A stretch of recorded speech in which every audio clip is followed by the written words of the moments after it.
better. But yeah, I'm a part of the Vantuna Research Group, and we have been surveying the critters and algae that live in the Southern California Bight since the 60s. I have not been sampling since the 60s, but I've been a part of the team for the past 2 years. And we specifically conduct biodiversity surveys where we count the number of different types of algae and kelp. We count the number of fish and we ID the different species of fish. And we count the number of invertebrates and identify the types of invertebrates that we're seeing underwater. And we do this in a standardized way so that we go back to the same sites year after year, and we're able to come to conclusions about how does the density of fish and algae and macroinvertebrates change over time? How does the biomass of these critters change over time? And at the same time, what we do underwater is we measure the complexity of these rocky reef habitats that I bet you all are super familiar with. So we measure, is a particular reef mostly sand? Is it mostly small rocks? Is it mostly big rocks? And we also record how much relief is on a particular reef. So is this a really flat reef or is this a really steep reef? And the reason that we record that type of habitat information is that what we know is that fish especially really love like really complicated high relief habitats. And in Malibu, there's a lot of rocky reef habitat. And over the past 50, 100 years, we've lost a lot of that rocky reef habitat, largely because sediment is running off the mountains, running off these highly urbanized areas, and moving into the rocky reefs. So already what we've seen is that these reefs have become less visible when you're underwater. There might have been a craggly rocky reef somewhere 10 to 15 years ago that we don't see anymore. That's kind of like the baseline of what we're looking at. But then you have something like the Woolsey fire happen, or you have an event like the Palisades or Franklin fire happen. And what that means is that we're going to have this huge influx of runoff into these rocky reef ecosystems. And typically we rely on vegetation and trees and soil to help slow down that runoff as it approaches the ocean. But after a big catastrophic fire, we've lost soil, we've lost trees, we've lost vegetation. And so that runoff is going to move into our marine habitats extra fast. And that's what we're seeing happen right now. And the other dimension of what's going on right now is that obviously this runoff isn't just from the Santa Monica Mountains. This runoff is coming from these highly urbanized sites and areas. And so that means that cars that burned and had batteries inside, the acid from that battery ends up in the runoff and therefore ends up in our coastal oceans. It means that all of the fire retardant that was used to help slow down the fire, which was critical, obviously, all of that is running off these terrestrial habitats right into the ocean. What we know is that fire retardant is mostly made out of water and ammonia. We consider fire retardant to be non-toxic to terrestrial organisms, but we know that it's highly toxic to fish. Ammonia, when fish are exposed to high levels of ammonia, their whole physiological system kind of like breaks down. And we know this from people who study impacts of wildfires on streams and lakes and rivers here in California. And what we also know at the same time is that there's a lot of like sediment running into these rocky reefs as well. So we have a combination of sediment running into the rocky reef, which means these rocky reefs are going to get buried, and it's going to make it really hard for kelp to grow, partially because there's no hard material for it to latch onto, but then also because the water gets so cloudy and the kelp needs light to be able to survive. And that increase in sediment is partnered with the fact that we have a lot of like toxic chemicals that are also running into these ecosystems. And historically, we've always thought, okay, we're really worried about the impact of pollution on freshwater systems because freshwater systems tend to be much smaller and they are, uh, yeah, the body of water is smaller and that means that there's less dilution that happens. And so there's this kind of like misconception that you all definitely don't have, but some people have. And that's that, okay, we're putting a lot of pollutants and nasty chemicals into the ocean, but the ocean's so big, it'll just disperse and it doesn't really matter.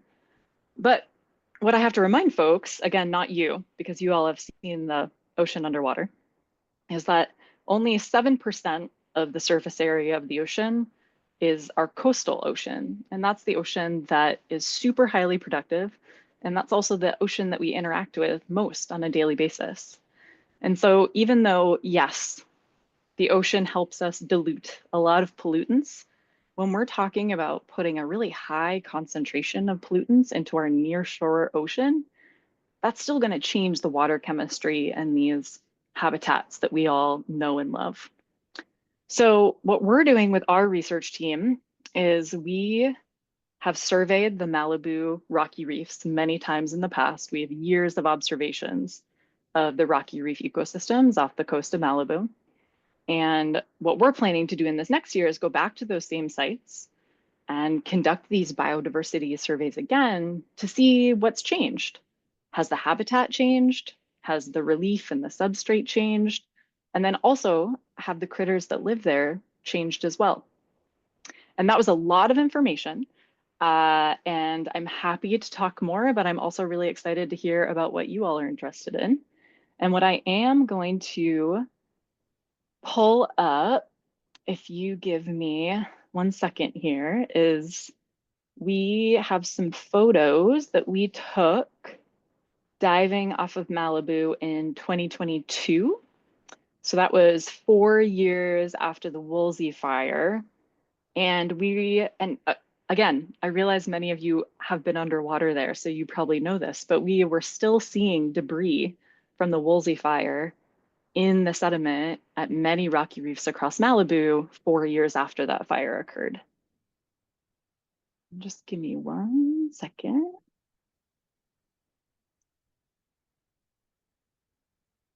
Okay, great.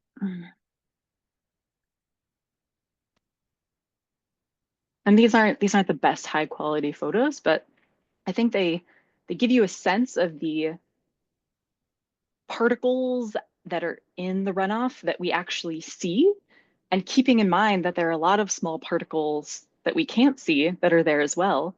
But I think when we're actually able to see these pieces of debris and charred wood, it's a reminder that there are other smaller microscopic pieces of pollutants and sediment and these toxic portions of the runoff that are probably also there as well. We just can't see them. So this is one picture of a sandy portion of a reef off the coast of Malibu. Here's another one. You can just see that the density of this char wood and these subtidal reefs is really high. And I think this third photo I find the most helpful because you can see my colleague's glove here. So it can give you a sense of the scale of the debris and materials that we were looking at. Gray stuff on the outside. Okay, so I am going to pause here, and I don't know if there is someone else that is going to talk after me, but if we do have some time, I'd be happy to answer any questions about known impacts of wildfires on marine life or our hypotheses for how wildfires might impact the marine life in rocky reefs off the coast of Malibu, or any of the above. I think so. And I'm trying to remember, Woolsey was like 2018, is that right? 2018. Yeah. And, I was just looking at the size of it compared to what we have now. And that wasn't all the way to was it all the way to the beach? It was Okay. very close to my understanding. And what I can actually do, which I think is a of like a helpful reference is I have a map here where I have mapped the outline of the Palisades fire, which we just have in the bright red over on the right-hand side, and then the outline of the much larger Woolsey fire that happened in 2018, further on the left-hand side. And then all the points that you're seeing along the coast, those are rocky reef areas that we specifically survey. Mm-hmm. Okay. Which the rocky reef, for those of you who have dove or haven't dove Malibu, it goes all the way from the Palisades, you know, almost to the Santa Monica edge, all the way towards Ventura. And it's pretty much sandy from there on down to Palos Verdes. So, Yes. yeah, so there's a lot of rocky reef.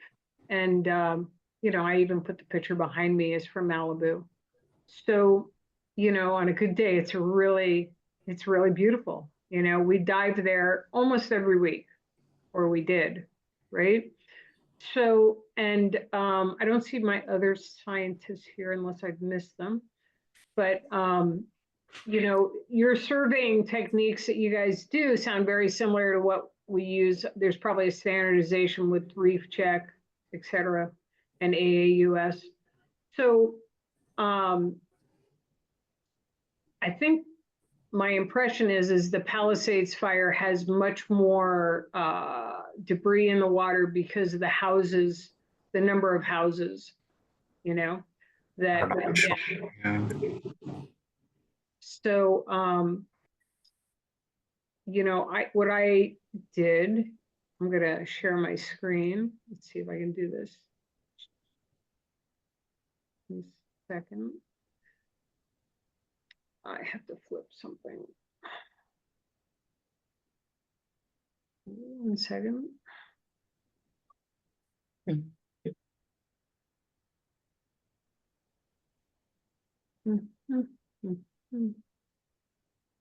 Just thought we'd know how to do all this Zoom stuff by this time, huh? Okay. So,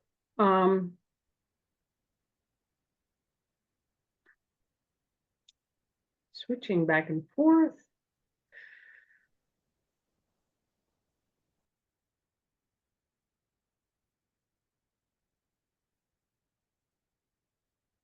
So, and please come off mute if you have questions directly for Zoe about the environment.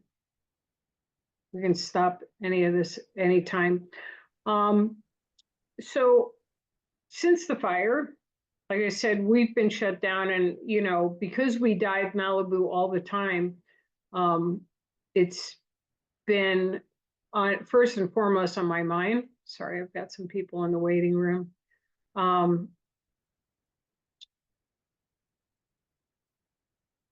And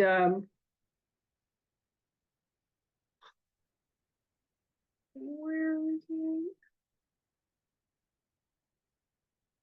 You know, I realized even last month on January 7th, when we got shut down, that this was going to be a pretty major fire. And then as things progressed, you know, it just got worse and worse. So I've been tracking what's going on with FEMA and EPA and Army Corps of Engineers and so forth. And, you know, people's lives have been completely turned upside down, as you know. So what about our oceans, though? You know, now that we're moving into the recovery phase, we're like in day 11 since the teams have started to come in to remove the hazardous materials off the land. And for those of you who don't know, they've set up two debris location sites. When they're moving the debris, they're moving it to Topanga and PCH, which is a watershed. And then they're also moving it to Will Rogers, another watershed area, I believe. And with the recent rains, having the materials down in near the beach, at the beach, is not the best idea. So, there's been a lot of people voicing their concerns about that, but not enough to change anything right now. And they say they're protecting the environment, but the reality is it's probably running off and continuing to run out to the ocean. So to Zoe's point, it's not as simple as you just wait and it dissipates and it goes away. It's going to have an impact for sure. The materials that we're looking at. And let's see if I can move my slide. Some of the challenges, this is a great picture of just a portion of PCH where the homes and businesses are already falling into the ocean. And we've got not only debris, but items from very small parts, like what Zoe's showing us, to very large timbers and metal and all kinds of hazardous materials, some of which may be very sharp and dangerous to handle. And people have lost a lot of personal items as well that are falling into the ocean. Another challenge is that, our tides and weather aren't the best right now. So, removing that debris is going to be quite an effort. And then we've got, like this week with the rain, we have road closures and delays. And just the management of people, resources, funding, and equipment in order to clean our ocean is going to be a pretty large task, and the longer, the debris, I don't know what else to call it, is in the ocean, the worse it's going to get. So, that's pretty obvious, kind of common sense things. Just the scope of what we're looking at, the size of the area from one end along the coastline is about 8 to 9 miles, depending upon how you measure it. And then, the number of structures that have been impacted, just damaged, and another over 6,800 items, structures destroyed. All of this destruction and this damage is going to create runoff with the rains. So it's a really large environmental impact kind of thing for our oceans. So it's not, I was thinking about it the other day when we do coastal cleanups, we usually go to the Malibu Pier and we send out 30 to 40 divers and they drag out all kinds of stuff from under the pier and in the beach. And it's a big effort. It's a big effort, even with 30 or 40 divers. And we only spend 2 hours doing it. This is going to be a pretty monumental task when you look at the size of the area that we're talking about. And, I have a lot of concerns about what it's going to take to do. I mean, absolutely, the burn areas where the houses are and their rebuild is going to be years as well. But it's not necessarily impacting our ocean, right? And so, there's going to have to be a plan put together to address this. And so I've been working on that, and I've been trying to reach out to the various organizations. And I wanted to give you kind of a brief overview of what's going on. The hazardous material removal is happening, and there's water testing being done, but it's not being removed out of the ocean. FEMA currently has no funding and no coordination for disaster relief for the ocean right now. And the Army Corps of Engineers is more than willing to make something happen, but it has to come through FEMA. And I've also been referred to the California Governor's Office of Emergency Services. Again, it's really not on anyone's radar. And as you know, the only thing that's really coming out is the water quality reports and the toxin testing. So, that's important. But without getting the government agencies involved, we're not going to have access to do any kind of cleanup. So one of my take-home messages is that we all need to get on the phone or send emails to FEMA, to the governor's office, and start rattling some chains The Army Corps of Engineers, they're fine. They're just waiting to be told that it's been approved and they'll do something about it. There are private companies that will be contracted, large private companies that do this kind of hazmat stuff for the ocean. They will then farm out to subcontractors like Malibu Divers and so forth, as well as marine experts that'll be brought in to help monitor the progress, make sure that people stay safe. You know, there'll have to be lots of testing. And, you know, I myself am already putting together a team of people who want to work, that are out of work and need work and are capable of being a part of the team, the dive teams. I'll be reaching out to other groups in the greater LA area. I've already reached out to Heal the Bay, Surfrider, and Reef Check, who've all expressed interest, as well as Pepperdine, as well as UCLA, as well as Occidental. You know, scientists monitor, they make sure that, you know, we know what we're doing down there, and we need them every step of the way, quite frankly. So, and then locally, the city of Malibu, I've reached out to as well, because we're going to need permits. As far as safety briefings and that kind of thing, most of us are pretty familiar with that, who have done cleanups before. So, but there'll probably be some additional training for the initial, what I'll call phase one of the hazmat material removal. I want to make sure we have boats in place. Dragging stuff out of the ocean is too tiring and too dangerous. So there'll have to be boats involved, probably cranes. There's probably going to be a lot of heavy stuff, given the magnitude of the number of houses that were impacted and businesses. So we will need some hazmat training and some procedures to protect our divers. So the primary goal is to remove the debris safely from the ocean and affected areas and not disrupt the marine ecosystems and reefs as much as possible. And secondarily, we hope to raise the awareness about what that impact is having on our environment. And it's a way for the community to come together. So, like I said, I'm already working on the partnership relationships across different areas, the roles that people will serve, what kind of safety training we're going to need, what kind of equipment. And then I really think that this is people are going to want to know what's going on, you know, and we'll have to also be cognizant of the local structures that went down right along the water.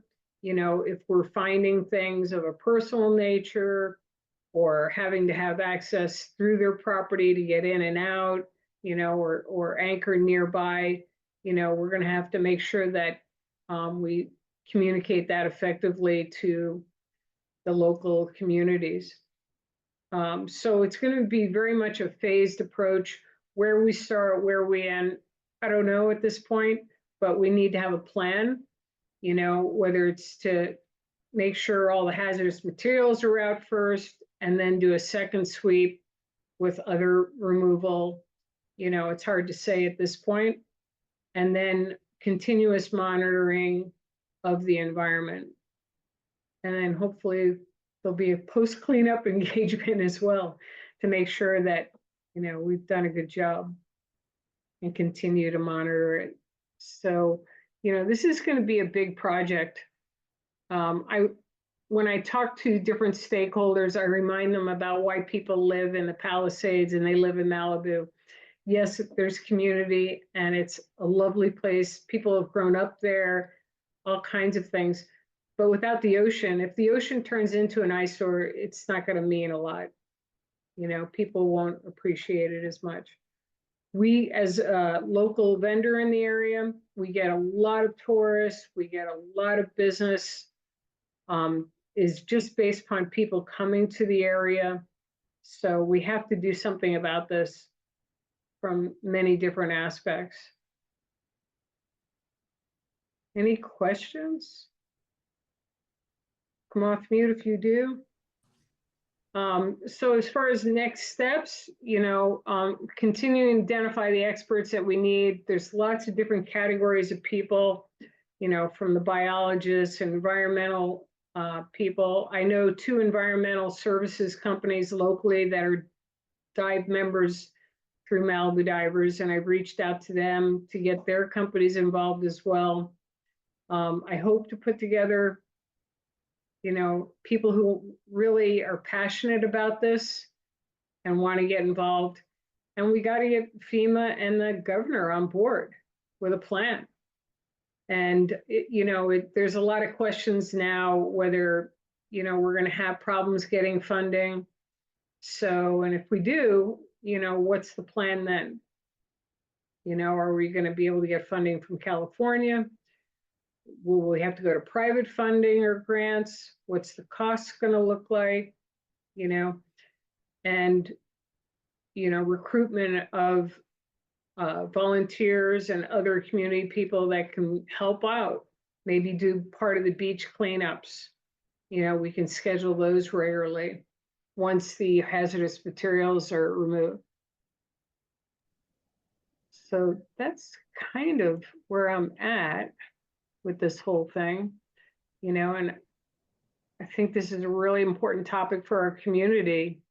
And I know people want to help. So if you came in late, I wanted to mention again that I'm looking for people to let me know if they want to be involved. I want all of you to call FEMA. It's pretty straightforward, the phone numbers, if you Google it, and ask them about what the plan is for cleaning up the ocean due to the Palisades fire. What's the plan? And they're the ones who have to get behind it, or we have to get our state behind it. I unfortunately have to head out pretty soon, but this has been so wonderful. But something else I wanted to highlight is Sure. Many of you are probably familiar with this, but one huge challenge that we have in the United States is that we have typically pretty good wastewater treatment plants, processes. Sewage rarely ends up untreated back into the ocean. But unfortunately, we don't have the same setup for stormwater. And so we have systems set up to prevent flooding, where you'll have catchment basins and storm drains. But the problem is that nothing happens to that water in between the rain taking it off the sidewalk into the storm drain directly through a pipe into the ocean. And so I feel like that is a place where conversations with your local and county and state municipal leaders about improving our stormwater catchment systems and making sure there's some type of filtration and treatment happening before that stormwater goes back into our ocean environments is a really good kind of like policy point to remind people about. And what's also interesting is that in the United States, we also don't have a great sense of where our stormwater goes. Like, we don't even really have great maps of like how stormwater moves through systems. And that's a primary way that debris from something like a wildfire makes its way into the ocean. So that's just kind of like one more policy point that I think can use other advocates. But thank you so much for having me here. I'm going to put my email in the chat. And if anyone has any further questions or wants to talk more, don't hesitate to get in touch. Hey, Thanks, Zoe, I'll send you an email. I don't want to keep you because I said you got to sign off soon, but I'm a PhD. Oh my gosh, I know you. Yes, I'm a I've read your PhD student papers. at UCLA studying wildfire impacts on kelp forests. So Barbara, Amazing. thanks for organizing this. And Zoe, I'll send you a follow-up email about like collaboration opportunities, but I have been talking and thinking and reading your work all week. So oh, cool. it's I'm such also a an treat to meet you. I'm an Oxy alumni. I played Oh water my polo. gosh. Wow. So many intersecting paths. Lori, Yeah. it'll be great to connect. Sounds good. And yeah, Barbara, I'll follow up with you too about some monitoring opportunities. I finally got some funding to install some instruments in the area. So this is like great. very, very timely. Yeah. Okay, perfect. So like I said, I expect this to be kind of, a grassroots movement, quite frankly. I don't find the same kind of passion and enthusiasm for this as, and I understand why, uh, unless you've been in the water and appreciate what we have, people have no idea what this is going to do. And, it's not rocket science, if you put garbage in the ocean, it's going to destroy the habitat. That's the net. And the longer it's in the water, the worse it's going to be. So it's very much, critical to get something going. I'm trying to leverage the right resources here right now. It's a tricky thing. I got off the phone with the governor's office right before this conference, and they were like, okay, put it in a letter to the governor, and I'm like, I've been on hold so much over the last couple of weeks, talking to people and, trying to figure out which avenues to go. And, I think it's important to come together as a community of just regular divers, non-divers, people who enjoy the ocean, want to go down there and not worry about it being destroyed, as well as scientists, environmental organizations. So, I'm a highly organized and driven person. And if you know other people and you can make those phone calls and you want to stay involved, all you got to do is reach out to me. I will give you updates on what progresses. I think we're on the cusp of things happening. I feel that because I'm being referred to people higher up, and, we're all set as far as a federal contractor, that's already in the works. So it's nothing new to us. And we can leverage that affiliation to make things happen. So I noticed a couple questions, about water quality and eating shellfish and so forth. They're taking water samples, and the only thing they can tell you right now is bacterial levels are too high. That's the one thing that they mostly monitor, and that alone would tell you not to be eating anything that's in the water right now. So on top of that, with the other toxic materials that's washing out in the debris, there's a lot of unknowns about that. I did talk to one scientist that's about 45 miles down the coast. I said this earlier when we first started, and they were reporting finding ash and other toxins in the fish 45 miles away. So, that was just from the stuff that's floating, with the longshore current down the coast. Hi, Barbara. I just wanted to add one or two other things. So I am the geomicrobiologist from UCLA and JPL.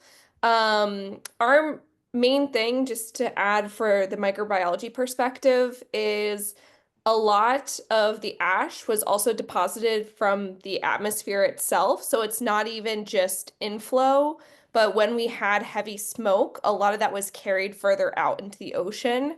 And I noticed in the chat, Zoe had brought this up too, but I really want to emphasize the concern for the formation or growth or potential of growth of a harmful algal bloom, which will more than likely release toxins and affect local food sources as well as fish and wildlife.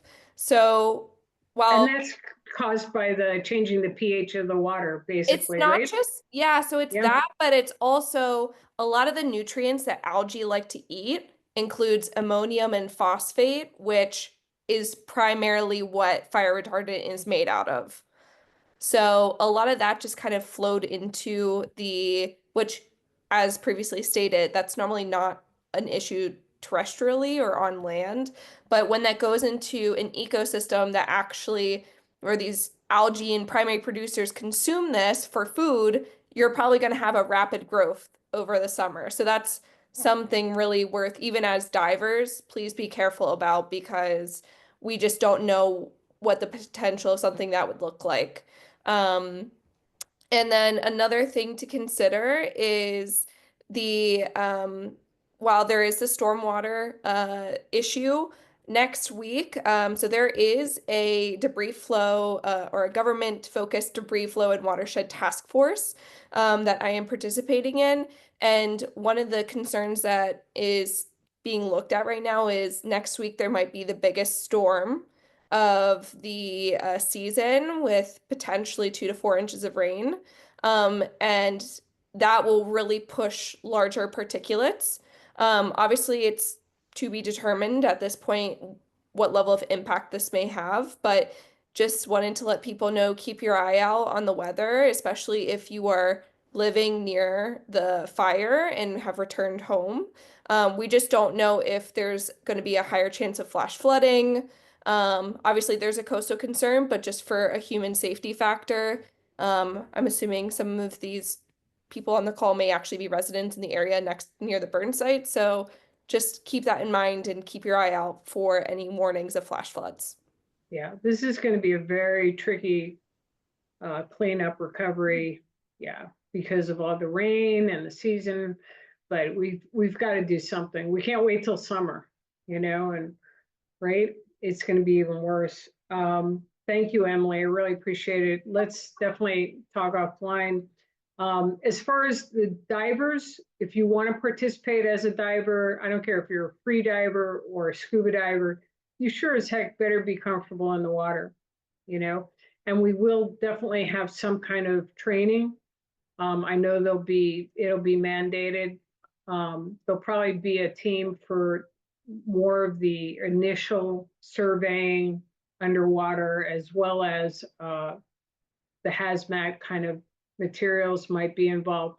Personally, I'm a dry suit diver. I'm going to feel super comfortable if I'm in a dry suit, and then they have a way to institute, usually they do, to clean people as they come out. So, there'll probably also be a pretty extensive phase 2 where once the hazmat and the water's being tested during this whole time, that we get the clear that no longer detecting hazardous material, then we'll potentially could bring in other divers to help with removal of more and more of the debris. So I know open water divers that have 20 years and they're super solid. I know people who are rescue divers and instructors that probably maybe not, So I'm not going to tell you at any certain level. I would say more your experience and time in the water, especially, in low vis. Beach diving is not like going to Catalina or the Channel Islands. So, yeah, and we don't want to put you into anything you don't feel comfortable doing. So, to me, it'll be, if I had to pick a level, I'd say somebody who regularly dives Southern California, and if you've got experience doing that. So Emily, there's a question about the storm that's next week. Do you know what day it's coming in? Yeah, I think we're going to be on watch starting Monday, Tuesday, and we might start having regular meetings for the task force for that. And then Wednesday, I believe, is when it's supposed to come in. Like I said, all this is up in the air. This was just what was reported by the meteorologist that is on the task force. And so please stay in touch with your local news, but this is at least something that they brought up that is of significant concern. So essentially, it will be more rain than what we're receiving this week. So if you are interested in volunteering or being one of the workers, please send me your name, your cert level, your experience level, just send it to barbara@malibudivers.com, and I'll be in touch with you, Can I ask, Sure. being an avid lobster diver, lobster beach diver, would it be safe to dive north of county line or somewhere, or is it with ash spreading throughout the ocean, would that be unsafe? You want to take that, Emily? Sure. It's honestly, it's too uncertain for me to give a direct answer to that because it depends on local circulation. We're kind of in a little bit of a basin here. It's mostly protective, but depending on how things are carried both from a smoke atmosphere perspective, I can't guarantee that it wasn't deposited somewhere up north. So I would definitely check with the local guidance on that one. Unfortunately, that's going to be a very much repeated phrase by scientists is check by local guidance because it's going to change day by day at this point now that we're in a wet period. And they're not even testing the water up that area right now because they're No. so busy with testing it down here. Yeah, the consideration is both like heavy metal contamination as well as bacterial. So even from a stormwater perspective, but also from a drinking water and wastewater perspective, when they plan to do certain ways to disinfect or remove contaminants from the water, it's based off of a certain amount of load. And when you have all this debris inflow and that's not anticipated, it can actually, cause a stress on the system. So that, I don't know how they locally will treat that type of potential inflow. Okay, thank you. Sure. Other questions? Anything? All right. Well, that's all I got. If we don't have any other questions, Barbara, it's Jose. I Yes. just wanted to clarify something. sure. If we volunteer to assist with diving in the environment, it is a hazardous waste environment, right? Right now it is. Okay. Just wanted to make sure I understood. Thanks. Yeah. And the only reason I'm saying that is because it's declared on land and all the water testing is indicating that as well. So, I have no reason to not believe that. There are ways we can protect ourselves in our dry suits, maybe even full face masks, but it's definitely, it's not going to go away very quickly. So, there's definitely a phase 1 and a phase 2 to this. And they're dealing with so many moving parts right now. I understand it, they have so many contractors and Army Corps of Engineers and people and residents and traffic and yeah. So, all of a sudden they're like, what? The ocean? We don't have anything for that, So I'm like, well, this is really important, yeah. So it's a bit of an education, and that's why we need scientists like Emily and Zoe and other places to be there to back us up to say, yeah, we got to do something. We can't wait 6 months. So. Barbara, you mentioned 45 miles south, the contaminants were found in the water. Is the contamination from Malibu runoff going to reach Laguna Beach in any kind of hazardous way? What I was saying, and Emily said it better, is actually the scientists were saying it was from the smoke and the ash in the air that was floating down. So as far as debris, I think that'll probably be more localized. I don't know, Emily, if you have opinion about that, but definitely the smoke and ash has gone quite a distance. Absolutely. And keep in mind, there's a lot of livestock and agricultural area, even though we're near a city. Horses were evacuated, livestock were evacuated, all of the debris from like these more urban farm areas then get washed also. So it's not just like a heavy metal contaminant or plastic contaminant. This is where a lot of the bacteria can come from as well. So it's a multifaceted problem, and primarily the smoke that came even from the Eaton fire was captured by the ocean. So While it's difficult to say how much the Eaton fire has an effect in terms of debris flow on the ocean itself, there definitely is some type of transport because there is a whole watershed there. And that watershed then flows into the Arroyo Seco, which then connects to the like LA River. And we know that can be a source of pollution, especially from this being our first major rain, and we haven't had the city washed down in a while. So that plus this influx can transport pretty far. Got it. Thank you very much.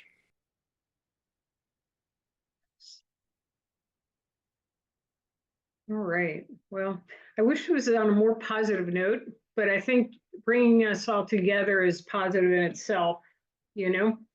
And I really appreciate everybody's interest. You know, if you find yourself going, I wish I'd asked this, you know, please don't hesitate to contact us. I'll get answers to all of your questions. And, you know, like I said, we're definitely on top of this. We're going to stay involved and make sure, because nobody's going to care about our reefs like we will. So at the end of the day, you know, I was contacted by Patty and we had a meeting with them. If you know anybody who's lost everything, at the very least, I can replace their Patty certification cards for free. So, and they're also getting project wear involved. So, yeah, that's where we're at. To be continued, probably at least for the next 6 months to a year minimum. There's going to be more and more updates. All right. So that's all I've got tonight.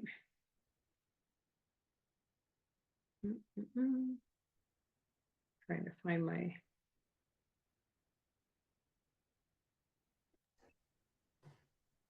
video button.